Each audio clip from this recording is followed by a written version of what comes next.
versos de número 12 e número 13. Eu vou ler primeiramente e depois os irmãos irão repetir esses dois versículos.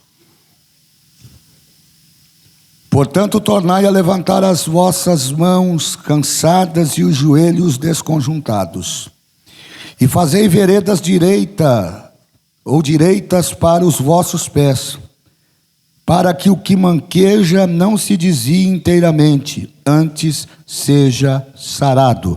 Vamos lá? 1, 2, 3.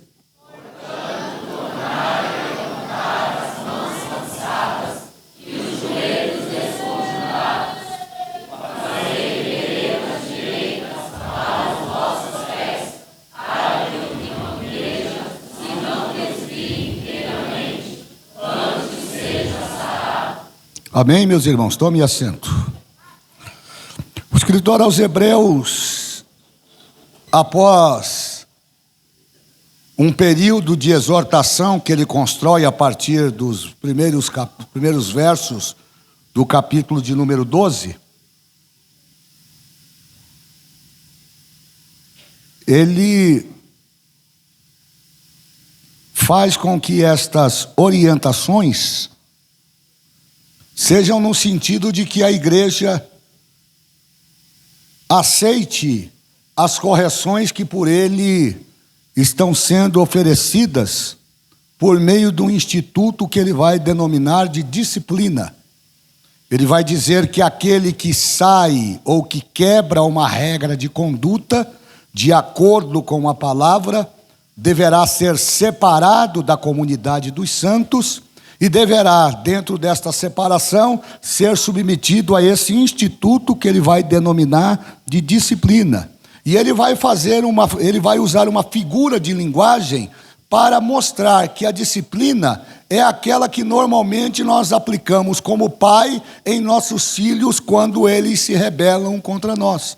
O filho desobedeceu, a mamãe deixa o filho de castigo, ou o papai deixa o filho de castigo, como forma de mostrar a ele que aquilo que ele está fazendo não é correto. A conduta que ele está desenvolvendo ou desempenhando não é assertiva e, portanto, a disciplina é uma forma de correção para que ele volte ao seu caminho e, com base nisso, ele possa crescer. O escritor aos Hebreus, ele vai então fazer esta analogia usando a disciplina que os pais aplicam sobre os seus filhos para tratar desta temática a partir do verso 5 até o verso 11. O escritor aos Hebreus, ele é muito cuidadoso no sentido de mostrar que ao incentivar os filhos no ambiente da disciplina, nós vamos não somente corrigi-los, mas também vamos permitir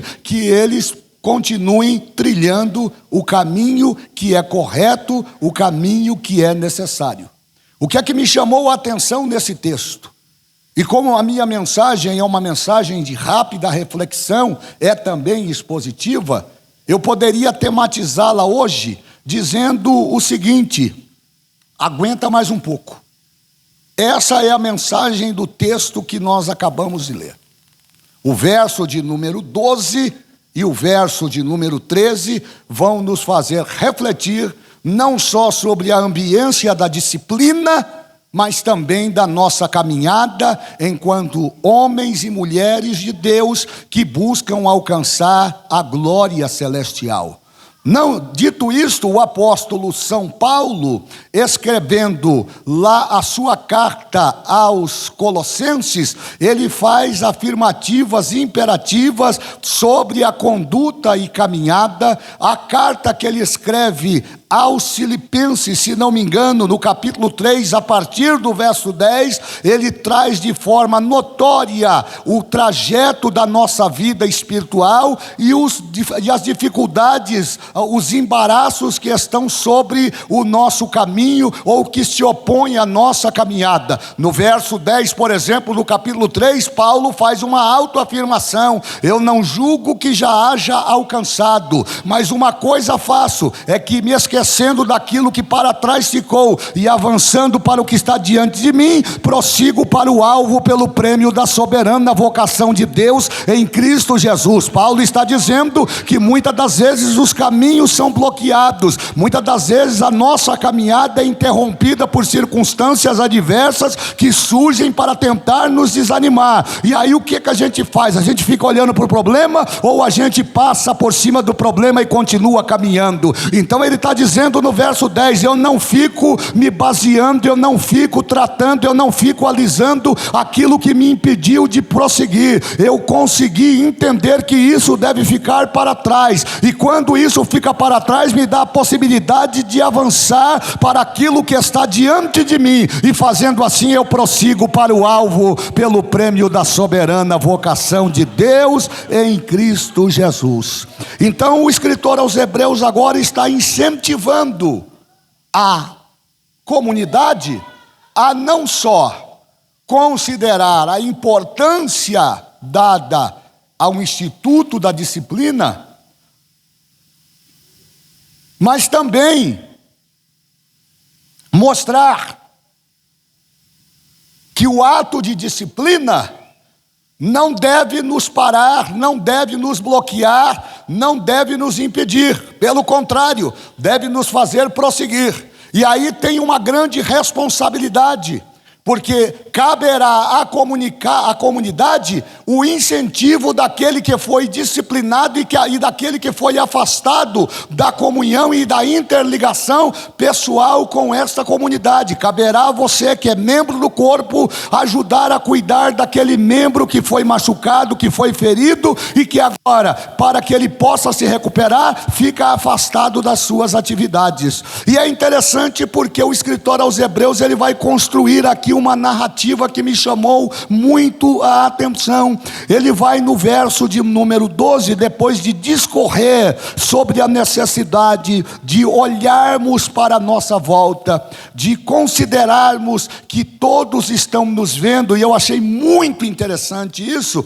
porque o verso primeiro ele diz que nós estamos rodeados por uma grande nuvem de testemunhas. E a ideia que a gente tem quando lê o texto, o verso primeiro, é que o escritor aos Hebreus está falando que as pessoas de fora estão olhando para nós. Em tese tem um certo sentido, mas quando ele usa essa expressão que nós estamos cercados por uma grande nuvem de testemunha, o escritor aos Hebreus não estão falando daqueles que estão de fora, ele está falando exatamente daqueles que ele menciona no capítulo 11, que são os heróis da fé, que são mencionados na galeria da fé, esses que não tiveram a oportunidade que nós temos, estes que não conheceram a Jesus na sua essência enquanto palmilhou sobre esta terra, e também não conheceram a igreja pela qual ele morreu e comprou com seu próprio sangue.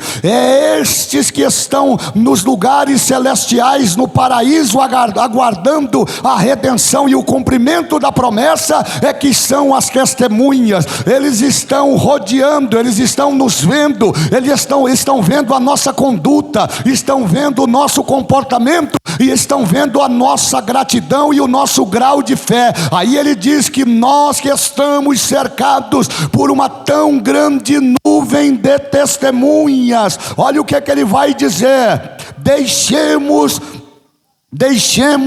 todo o embaraço e o pecado que tão de perto nos rodeia, e corramos com paciência a carreira que nos está proposta. Ele está dizendo que existe uma caminhada, ele também está dizendo que existe uma carreira, e ele está afirmando que existe uma promessa, existe um céu, existe uma glória, existe uma esperança, existe uma certeza de que aqueles que forem fiéis até a morte haverão de receber a coroa de glória que ele tem prometido àqueles que o amam.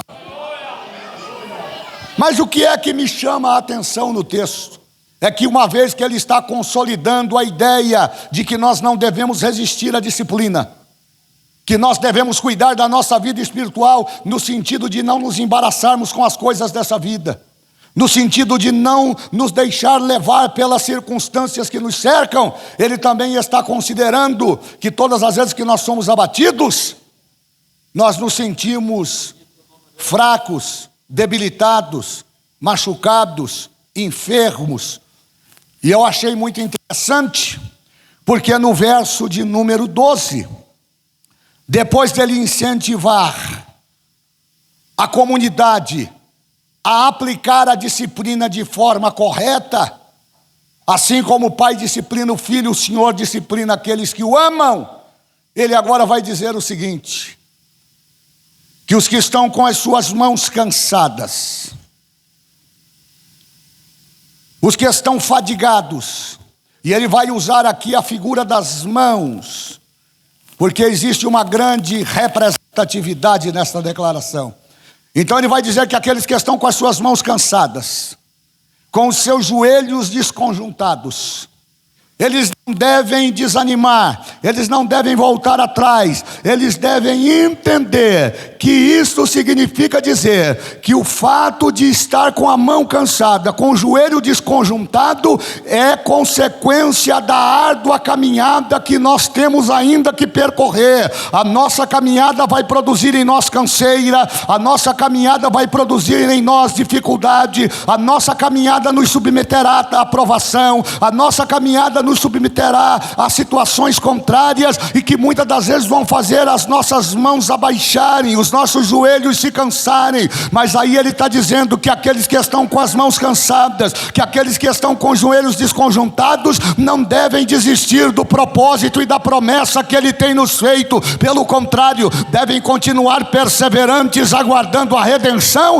daqueles que foram chamados para herdar a vida eterna. Aí o escritor aos Hebreus, agora no capítulo 10, no verso 38, ele diz: mas o justo viverá da fé, e se ele recuar, a minha alma não tem prazer nele, diz o Senhor. Isso significa dizer que não basta apenas ser crente, não basta apenas frequentar a igreja, não basta apenas cumprir o protocolo. Você tem que ter fé para levantar a sua mão, mesmo quando as direções são contrárias, mesmo quando os ventos são contrários. Talvez eu esteja falando nesta noite a pessoas que passaram um mês atribulado, uma semana atribulada, um dia atribulado. Talvez as mãos estejam desfalecidas, os joelhos estejam cansados, mas o Espírito de Deus usa a minha boca para dizer a você que não é tempo de parar, é tempo de perseverar, é tempo de levantar as duas mãos para o céu e adorar aquele que vive e que reina para sempre.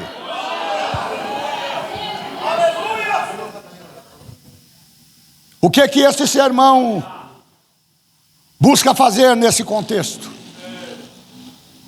O sermão do capítulo 12, do escritor aos Hebreus, nos versos 12 e 13, visa, entre outras coisas, nos animar a continuar caminhando.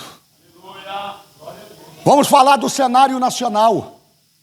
É uma incógnita, nós não sabemos o que vai acontecer. Uma insegurança jurídica jamais vista na história da República.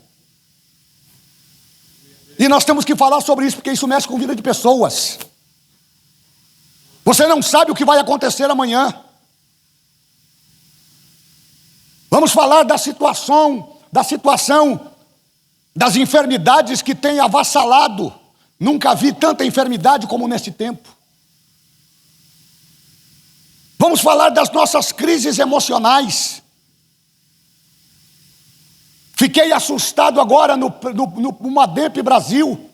A necessidade é tão grande que a direção da igreja resolveu criar um grupo de apoio psicológico para os jovens que vão para o congresso, que deveria estar cheio do Espírito de Deus e que tem que passar no psicólogo porque está com crise de ansiedade, está entristecido, está frustrado, está em depressão. Este é o tempo em que nós estamos vivendo, em que o diabo está dizendo que não adianta você levantar a mão, que não adianta você vir na igreja, que Deus não vai fazer, que as coisas não vão mudar. Mas a palavra vem na contramão dizendo que se você acreditar e continuar perseverando, Deus não só vai honrar a tua fé, mas vai glorificar o nome de Jesus nela. O escritor aos Hebreus está falando disso. Ele está dizendo que nós não devemos dar ouvido ao que está aí fora. Pelo contrário, nós devemos nos manter firmes, nós devemos buscar nos animarmos, nós devemos lutar contra os desânimos. E como é que a gente faz isso? A gente faz isso olhando para o passado. Pastor, olhar para o passado, o senhor diz que nós não devemos ser saudosistas? Nesse caso, essa é uma receita que não falha. Verso de número 12. Ele vai colocar numa situação de condicionalidade. Veja aí, está com a Bíblia aberta? Me ajude aí, com a Bíblia aberta. Portanto,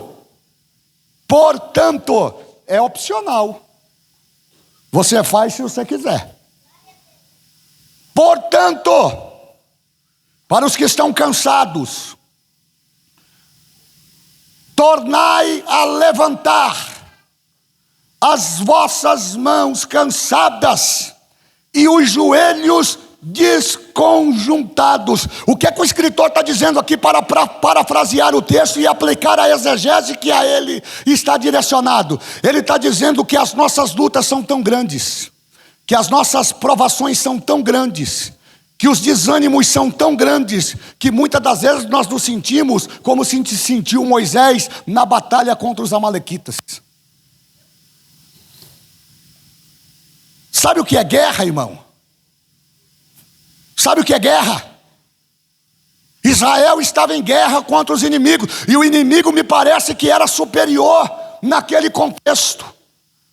Mas a Bíblia diz que enquanto Moisés estava com as suas mãos levantadas, a promessa de Deus se cumpria.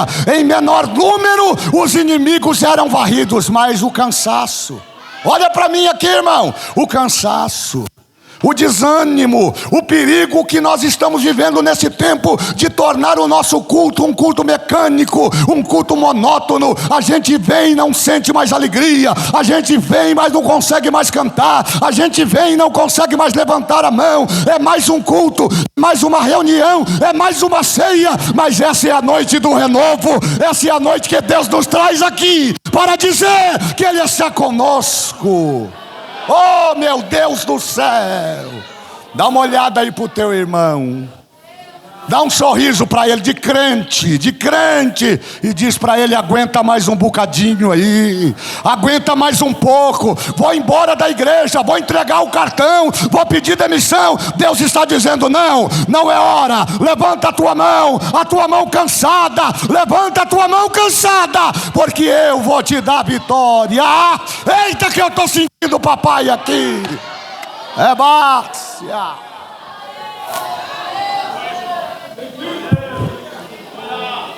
Então, como a gente melhora o ânimo? A gente olha para as crises? Olha para o problema do irmão? Não. Ele está nos dando uma sugestão de olhar para trás. Olhar para trás, pastor? É. Querem ver? Abra aí a Bíblia. Capítulo 11 de Hebreus. Vamos olhar para trás. Porque se você acha que você teve luta, teve alguém que teve uma luta maior que a sua. Diz aí pro teu irmão: você acha que você tem problema? Pergunta aí para ele: você acha que você tem problema? Tem alguém com problema maior do que o seu agora. Tem gente lutando pela sua vida, tem gente pedindo por misericórdia. Você sabia que tem gente que agora está desejando estar aqui para adorar o nome do Senhor? Assim como o filho pródigo disse: na casa do meu pai eu tinha tudo, os jornaleiros do meu pai estão melhores do que eu. Ah, se eu pudesse voltar.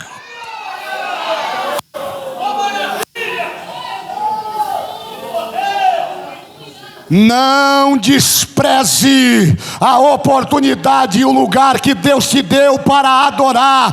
Capengando, chorando, ferido, sangrando, levanta a tua mão para o céu e diz: obrigado, meu Deus, porque eu cheguei até aqui.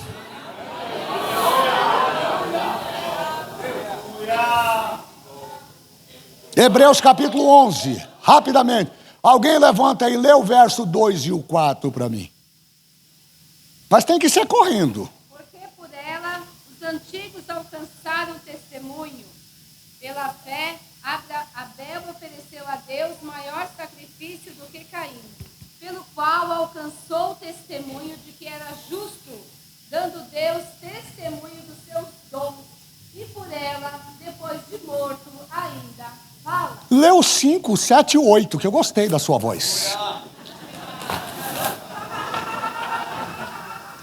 Vai, mulher. Leia, mulher. Você, eu quero ouvir a tua voz, não quero ouvir a voz de Carlos.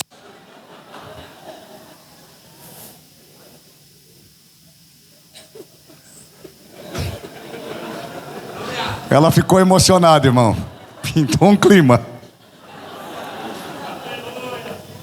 Pela fé, Enoque foi transladado para não ver a morte, e não foi achado porque Deus o trasladara, visto como antes da sua trasladação alcançou o testemunho de que agradara a Deus. Ora, sem fé é impossível agradar a Deus, que é necessário que aquele que se aproxima de Deus creia que Ele existe e que é galardoador dos que o buscam. Versos 20, 21 e 22. Capítulo 11, 20, 21, 22. Pela fé, Isaque abençoou Jacó e Esaú no tocante às coisas futuras. Pela fé, Jacó, próximo da morte, abençoou cada um dos filhos de José e adorou encostado à ponta do seu bordão. Pela fé, José, próximo da morte, fez menção da saída dos filhos de Israel e deu ordem acerca de seus ossos. Pela fé, Moisés, já nascido, foi escondido 3 meses por seus pais, porque viram que era um menino formoso e não temeram o mandamento do rei. Pela fé, Moisés, sendo já grande, recusou ser chamado filho da filha de Faraó. 25. Escolhendo antes ser maltratado com o povo de Deus do que por um pouco de tempo ter o gozo do pecado. Levante a tua mão. Levante a tua mão. Seja a boca de Deus aí agora e diga para alguém aí: aguenta mais um pouco, aguenta mais um pouco. Pastor, tá pesado, aguenta mais um pouco, aguenta mais um pouco, porque em breve a redenção vai se consumar e o nome do Senhor vai ser glorificado. Pessoas do passado. Abel sofreu, Enoque viu Deus o chamar e foi levado em vida. Noé passou 120 anos construindo a arca que salvou ele e a sua família, mas não perdeu a sua fé. Abraão, Isaque, Jacó, José, Moisés, os israelitas atravessaram o Mar Vermelho e viram o milagre do outro lado. Todos eles aguentaram um bocadinho, todos eles não desistiram do chamado, todos eles aprenderam a olhar para Deus, que é o autor e consumador da nossa fé. Então aguente mais um. O que esses personagens têm em comum com a gente? Todos esses nomes citados aqui, eles também, irmã, foram confrontados. Todos esses homens citados aqui desanimaram. Todos esses homens aqui, pastor Djalma, tiveram um dia ruim. Mas qual é a diferença destes homens para a nossa geração? Esses homens não desistiram. Eles só estão na galeria dos heróis da fé porque nos tempos ruins eles aprenderam a olhar para Jesus, que eles ainda não conheciam. Eles não conheciam porque não havia sido manifesto, mas pela fé,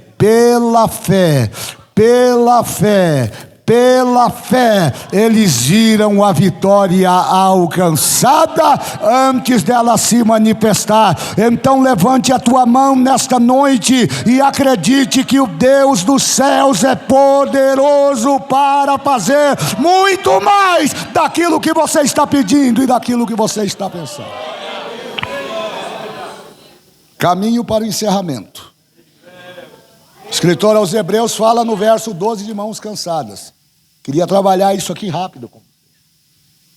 O que ele está dizendo quando ele fala de mãos cansadas? Veja que ele começa dizendo, em ato repetitivo, tornar a levantar as mãos cansadas. E eu fui buscar o significado disso. O que o escritor aos Hebreus estava querendo dizer quando ele escreveu isso? Significa, entre outras coisas, que já um dia as mãos que foram levantadas e que agora estão caídas e cansadas, elas estão nessas condições por conta das dificuldades. Não tem supercrente aqui. Para com isso, irmão, de achar que você resolve tudo. Para de achar que você vai conseguir fazer o que o outro não conseguiu fazer. Viva o seu dia hoje. Pare de ficar se auto-martirizando e achando que o que você está fazendo vai gerar resultado, porque não vai. Viva o seu dia hoje. Agradeça a Deus pelo que Ele fez na sua vida hoje, simplesmente pelo fato de que o dia de amanhã não te pertence. Não fique cozinhando um sentimento que você ainda nem sabe se vai tomar forma, que ainda está em abstrato. Viva o teu dia hoje, viva a tua fé hoje, enfrente a tua batalha hoje, acreditando que Deus, que conhece o teu amanhã, não vai te deixar envergonhado. Quando você participar da ceia do Senhor, tome parte do pão, tome parte do cálice, declarando vitória. Satanás, você me afrontou, você tentou me intimidar, as minhas mãos até esmoreceram, mas olha elas aqui levantadas novamente. Eu estou acreditando que dias melhores virão. Estou sentindo Deus. Mãos cansadas não falam só de desânimo. Mãos cansadas nos trazem e nos remete à ideia de maturidade. Porque as mãos que se cansam, elas se cansam como resultado do trabalho. E o trabalho continuado gera experiência. E experiência nos leva a caminhos de vitória e de triunfo. Pegue as lutas que você está vivendo, não para que elas te derrotem, mas para que elas sirvam de combustível para te fazer continuar caminhando. Não consegui hoje, mas amanhã é outro dia e o nome do Senhor vai ser glorificado na minha vida. Eita, meu Deus do céu! Não deixe que as circunstâncias roubem a tua fé. Que é que diz Filipenses capítulo 4, verso 13? Posso todas as coisas naquele que me fortalece. Dá uma olhada para o teu irmão, porque isso aqui é pedagógico, diga para ele: aguenta mais um pouco. Aguenta mais um bocadinho, aguenta mais um bocadinho. Aí ele fala de joelho desconjuntado. O que é o joelho desconjuntado? Fui buscar o significado disso, me interessou. E ele tem a ideia de que joelho desconjuntado significa dizer que os joelhos não estão firmes e ajustados como antes.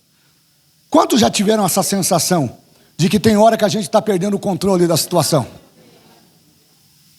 Sabe aquele dia que você levanta e parece que tudo conspira contra você?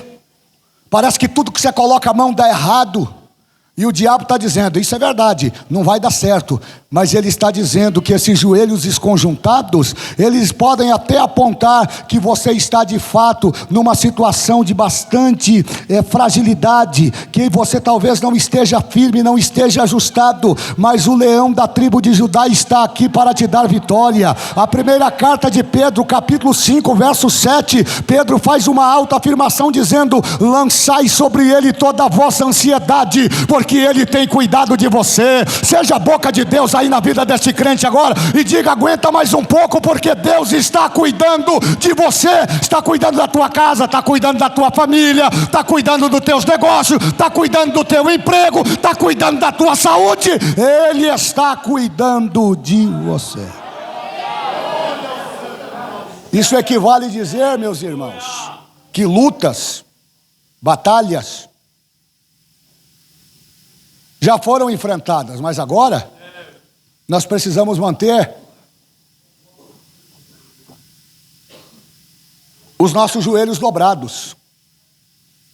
O que está faltando para nós é manter os joelhos dobrados, porque se os joelhos estiverem dobrados, a vitória vem. Quando o teu joelho toca o chão, a tua oração toca o céu. Eu vou repetir porque só alguém pegou aqui. Quando o teu joelho toca o chão, a tua oração toca os céus. Então não é mais hora de ter joelho desconjuntado, é hora de ter joelho dobrado. Joelho dobrado vai abrir portas, joelho dobrado vai chamar a atenção de Deus, joelho dobrado vai trazer ânimo, joelho dobrado vai trazer renovo, irmãos. É uma experiência minha. Teve uma segunda-feira que eu cheguei aqui no Caco. Eu estava cansado fisicamente, estava cansado emocionalmente e estava cansado espiritualmente. E eu me joguei aqui nessa cadeira. E aí eu não aguentei, eu estava tão incomodado que aí eu botei o meu rosto aqui como é costume. Não é para se aparecer não, é sentimento de alma. E eu disse: Deus, eu não estou aguentando, a prova é muito grande. O Senhor falou para mim, eu conversando com Deus, da forma que eu entendo, o Senhor falou para mim que o Senhor ia estar comigo. E eu estou diante dessa situação, as coisas não vão, a coisa está amarrada. É um levantando de um lado, é um questionando do outro, é um cobrando do outro, é outro cobrando não sei o quê. Eu não estou aguentando mais. E aí cheguei aqui, comecei a orar. Aí o Espírito Santo, que Paulo diz no capítulo 8, verso de número 24, que em esperança somos salvos. E a esperança que se vê, ela não é esperança, porque o que alguém vê, como pode esperar? Mas se esperamos o que não vemos, com paciência o esperamos. E aí no verso 9 ele diz assim: e o Espírito intercede por nós com gemidos inexprimíveis. Sabe o que significa dizer? É que eu não tinha palavra para orar, mas o Espírito Santo sintetizou toda a minha tristeza, toda a minha angústia, e aí levou diante de Deus. E aí eu comecei a sentir uma alegria do Espírito Santo aqui no meu coração. E quando eu saí daqui, eu saí alegre, saí feliz no meu carro, dizendo: amanhã é outro dia, Deus vai me dar vitória, Deus vai me conceder a vitória, vai me conceder a minha bênção, e o seu nome vai ser glorificado na minha vida. Faça isto e Deus vai honrar a sua fé. Eu termino dizendo: o que te define na vida espiritual não é o teu cair, é o teu levantar. O que te define não é o teu sofrimento, mas é a reação que você tem diante do sofrimento. O que te define na vida espiritual não é a dor que você está sentindo, mas é a força que você tira dessa dor, olhando para Jesus, e autor e consumador da tua fé. O que te define não é as circunstâncias que estão cercando você, mas é a capacidade que você tem de, dentro das circunstâncias, tirar escapes e se livrar da tua adversidade, levantando as tuas mãos sem ira, sem contenda, para que o nome do Senhor seja glorificado na sua vida. O escritor aos Hebreus termina dizendo que as nossas veredas têm que ser direitas. E eu paro aqui. Já que nós estamos num culto de ceia, por onde que você está caminhando? É a hora de refletir. Salmo 119, verso 105 diz: lâmpada para os meus pés é a tua palavra e luz para o meu caminho. Deus está à procura de fiéis. Escute, me permita dizer: Deus está à procura de fiéis. Deus está à procura de fiéis. Deus não está atrás de animador de auditório. Deus não está atrás de gente para lotar a igreja. Deus está à procura de fiéis. Onde é que você está andando? Onde é que os teus pés estão trilhando? Aonde você está colocando os teus pés? Salmo 101, verso 6. O Senhor está olhando. Os olhos do Senhor procurarão os fiéis da terra, e os que andam sobre caminho justo, este me servirá. Olhe para o teu irmão e diga: tem uma grande nuvem. Mas diga com fé, me ajude a pregar: tem uma grande nuvem de testemunha olhando para você. Eu termino dizendo: você pode manquejar, Você pode estar mancando, mas não saia do caminho, não se desvie do caminho. Você pode estar se arrastando, tomando a ceia agora arrastado, mas quando tomar a ceia, acredite que Ele é poderoso para te curar. Receba saúde da parte de Deus, receba saúde nas tuas emoções, receba saúde no teu corpo físico, receba saúde na tua vida espiritual, porque esta é a vontade de Deus para o seu povo nesta noite.